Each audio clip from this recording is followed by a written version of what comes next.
Guys welcome back to my channel. আজকে আমার class 9 এর রেজাল্ট বেরোবে, ঠিক আছে। আমি তো খুবই নার্ভাস আছি। আর তোমরা যদি আজকে এই ভিডিওটা দেখে থাকো তার মানে আমি বেঁচে আছি। আমার মোট কথা, তোমরা যদি এই ভিডিওটা দেখে থাকো তার মানে আমি এখনও বেঁচে আছি গাইস। আমি জানি না রেজাল্ট বেরোনোর পর কী হবে। আমি সিরিয়াসলি সারা বছর না পড়েছি, না কিছু করছি, সারা বছর ফোন ঘেটে গেছি।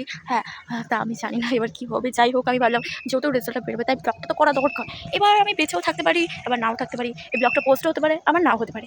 তাই ভাবলাম জাস্ট করে রাখি, একটা ক্যাপচার হয়ে যাবে মোমেন্টে। আর আমার একটা ভিডিও টপিকও পেয়ে গেলাম।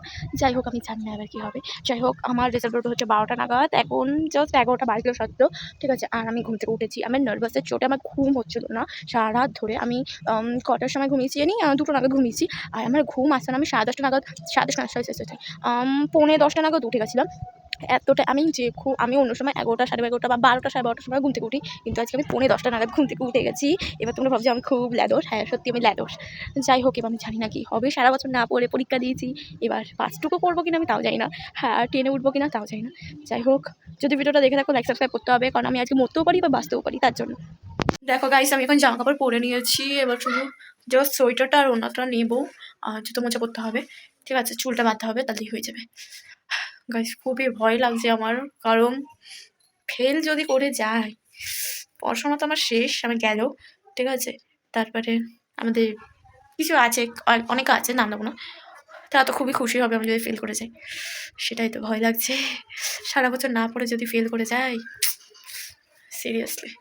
যাই হোক, যা হবে দেখা যাবে। আমি তো দিন রাত 24 ঘন্টা বড় মাকে এবং 36 কোটি দেবদেবীকে আমি সবসময় ডেকে যাচ্ছি যে আমাকে পাশ করিয়ে দিও, পাশ করিয়ে দিও।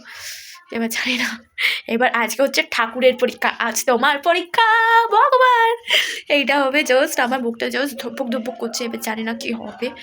যাই হোক, আমি রেডি হইনি। 12টার সময় যেতে বলছি, আমরা 12টার সময় যাবো না, কারণ অনেক লেকচার দেয় ওরা, ঠিক আছে। তাই যাই হোক, আমরা 12:30 নাগাদ যাবো। তাও আমি রেডি ফেডি হয়ে নিয়ে আমি এখন যেতে হবে আমার ওই বাড়িতে, বাড়ি থেকে মাকে পিক আপ করে নিয়ে তারপর যেতে হবে। যাই হোক, খুবই ভয় লাগছে। পরে তোমাদের দেখাবো আমার মায়ের রিয়াকশানটা।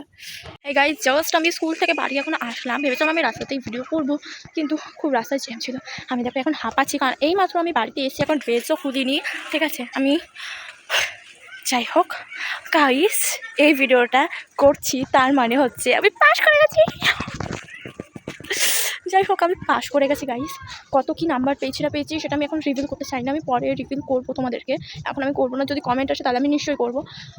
যাই হোক, আমি পাস করে গেছি। আমি জাস্ট একজনকে বলছি, আমার যে ইংলিশ স্যার তাকে বলেছি, আর আমি কাউকে বলিনি, আর বাড়ির লোককে বলেছি তেমন, ঠিক আছে। আমি ভাবিনি গাইস যে আমি পাস করবে। আমি বুকে ধুকপুক ধুকপুক করছিল যে আমি ভেবেছিলাম পাস করবো না, আমি ফেল করে যাবো হয়তো। না, আমি গাইস পাস করে গেছি। আমি এখন ট্রেনে উঠে গেছি, ঠিক আছে। খাতা আমাকে বই দিয়েছে, খাতা দেয়নি, বই দিয়ে দিয়েছে। আমি তো জাস্ট অবাক। আর আমার আগের যে রোল নাম্বার ছিল ওটা আমারই বান্ধবী, ও মনে আই থিঙ্ক ফেল করে গেছে, ওর রোলটা ডাকেনি। ম্যাম বলে দিয়েছিল যাদের রোল ডাকবে না তারা ফেল করে যাবে, আর যাদের রোল ডাকবে তারা পাস করে যাবে, ঠিক আছে। এইভাবে করছিল, ঠিক আছে। রেজাল্ট পেয়েছি। যাই হোক, ও আই থিঙ্ক হয়তো ফেল করে গেছে। আমার খুবই কষ্ট লাগছে, কারণ ক্লাসে ও আরও আরেকটা মেয়ে আছে, ওদের দুজনের সঙ্গে কথা বলছি। যদি ওরা দুজনই না থাকে এবার জানি না কী হবে। যাই হোক, আমার বান্ধবী আছে, তেমন না বান্ধবী নেই, কিন্তু যাই হোক কষ্ট তো লাগে বলো। যাই হোক, পাস করে গেছি, এটাই অনেক। এই যে পাড়ার কাকিমা দেখছিল বলে ভিডিওটাকে বন্ধ করতে হলো, কিন্তু আমি পাস করেছি, ঠিক শুনেছ। তাহলে আজকে এই পর্যন্ত, দেখা হবে নেক্সট ব্লগে। Bye bye.